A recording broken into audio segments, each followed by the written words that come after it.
In this lesson, I'm going to go over some keyboard shortcuts you can use inside the Photoshop timeline. And the thing is, there's just a little bit of a quirky, unexpected behavior when you work with keyboard shortcuts in the timeline. You have to turn them on. You have to enable keyboard shortcuts for the timeline. And then when you're done working in the timeline, when you go back to working with a standard document, let's say, inside Photoshop, you need to switch off the timeline keyboard shortcuts. It's just a little bit of an unexpected behavior here inside Photoshop. In any event, let me show you how it works. Let's go to Working Files and go to Photoshop PSD Files and open up 0204 Shortcuts. This is the same example project we've worked on throughout this chapter. We're going to continue working with it here. There is one keyboard shortcut that's available whether you have the keyboard shortcuts turned on or off, and that's the space bar. The space bar is the same as the play button over here. I'm going to press the space bar, and here we go.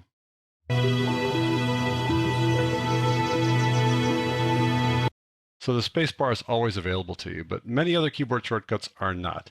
And to make them available, you need to turn them on. You need to enable them. And to enable them, you go to the Timeline Panel menu. And all panels have menus, and they're always accessible here in the upper right-hand corner there. Click on that. And this is the panel menu for the timeline. And right there is a little switch for enabling timeline keyboard shortcuts. So just click on that, and now they're enabled. So now what are the keyboard shortcuts for the timeline? I could list them all for you, but that'd be pretty tedious. So let's track them down so you can see a list of them. To do that, let's go to the Help file. You could go up here to go to Help, and then click on Photoshop Online Help, or you could take the easy route, which is standard for virtually all software products, and that is to press the F1 key to open up Help. That takes us to Online Help. And you'll see nothing here about keyboard shortcuts. No way to find keyboard shortcuts directly. To do that, you need to search for them. So I'm going over here, I'm typing in default keyboard shortcuts like that. I'm going to press Enter. We'll track these guys down here. And the top list here is Adobe Photoshop default keyboard shortcuts. Click on that. That takes us to the default keyboard shortcuts page. If I scroll down just a little bit here, you'll see keys for the animation panel in timeline mode, Photoshop Extended. This is an old listing. It's for the previous version of Photoshop.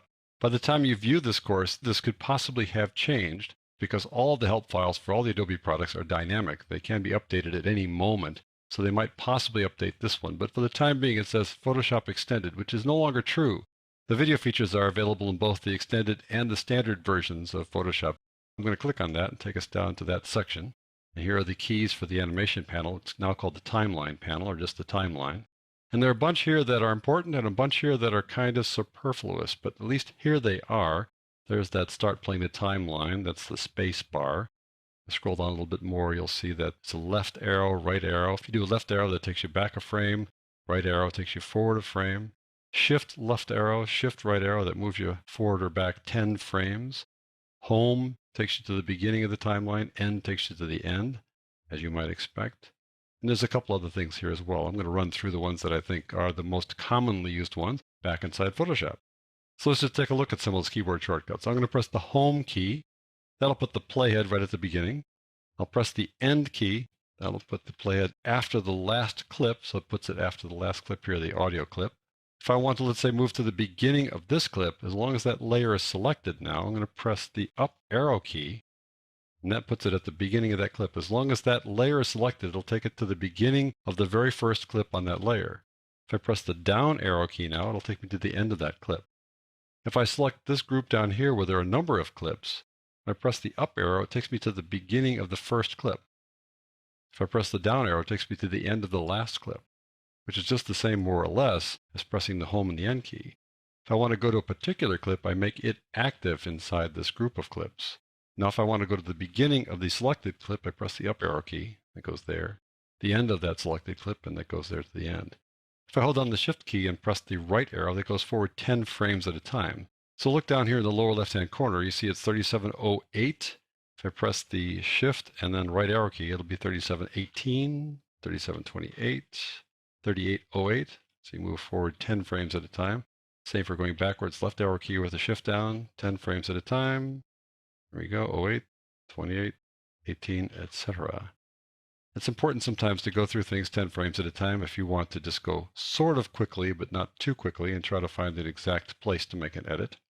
There's also a keyboard shortcut listed inside there that's no longer applicable. That's called the Snap keyboard shortcut.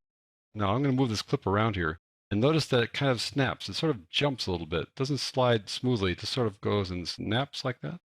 What it's doing is that it's snapping to any edit point that it finds. So here's an edit point right there at the end of that clip. So it snaps to that edit point. If I drag it farther to the left, it'll snap to this edit point here. And it's not just the front, not just the in point that snaps, it's also the out point as well. So whatever edit point it runs across, it'll snap. So this out point will snap here before this in point snaps to that guy. I'll just drag it a little bit. You'll see it kind of jump there. Snaps to each little thing there. Little snaps as it goes along. It's really effective to have this snap on like that, and that's on by default. There's no obvious way to turn it off. This is a good thing. So you can ignore that thing inside the list of the keyboard shortcuts, which talks about dragging with the shift key down. Here it just happens automatically. It always snaps. And then finally, if you press the space bar, it works here as well. There you go.